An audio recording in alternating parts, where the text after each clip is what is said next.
Joining me now, one of my favorite conservatives, Ben Domenech, publisher of the Federalist and a senior fellow at the think tank, the Heartland Institute. All right, Ben, so can we agree that the Cantor tweet characterization of this is just not true, right? That is not the problem here.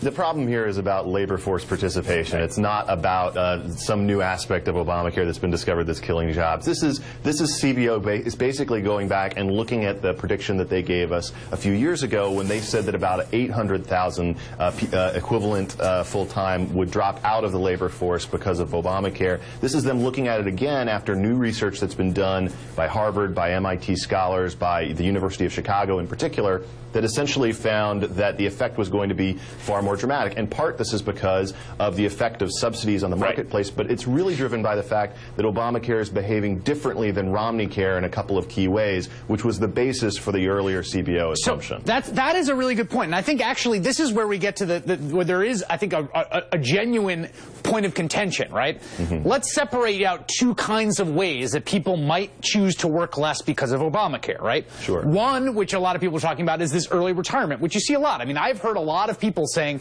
I am working until I'm on Medicaid. Like that is, I'm sorry, I am working until I'm on Medicare, right? That is a very common thing you hear, and there's a certain amount of people that the presence of Obamacare means, oh, I have guaranteed issue, I'm 60, 61, I can leave my job and I can have health care. I don't have to stay locked in this job for health care. That to me seems like a net benefit, right? Do you agree with that? You know, yes and no. I think it's a net benefit for the people who are there, who are in that position. But in terms of what it could do to the cost of the subsidies, it could actually increase them because you've got older people who are likelier to be sicker. So that may actually increase the cost of those subsidies. So it's a slight benefit for those people, but it also could, you know, hurt the bottom line. Now the other thing, right, is that the way, and this is an undeniable fact, this is not like some made-up right-wing attack.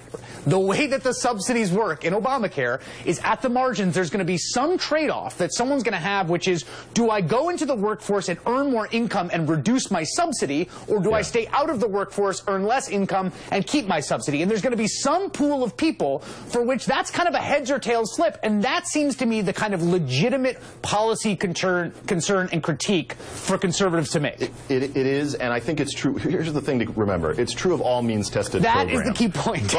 But you have a situation where right now you've got a lot of families out there where you may have one full-time employee, and that's not enough in terms of the bottom line. For a family that's making, a family of four making about $35,000 a year, the real effect that this has is that it makes it a lot less likely, a lot less tempting for that person to work a full-time job. It makes it more tempting to work in a part-time capacity or to maybe not take a part-time job for the spouse's side. And that's going to have an effect on the broader economy in terms of their future earning power. Right. Now, the other question on this is, how much do we want people to work? Check this out. This is average hours worked, okay? It's not like Americans are layabouts in any way, okay? We work a lot more than a lot of other people. And so the question is, like, is the good here, the weird subtext of this whole thing, once people actually understand what the CBO report was saying, seemed to be this kind of idea that, like, man, we need Americans working more hours. I just don't see that as a political good. Well, I think that the real question, Chris, for you is how many jobs are too many jobs? How few jobs are too few jobs? It's one of these situations where I think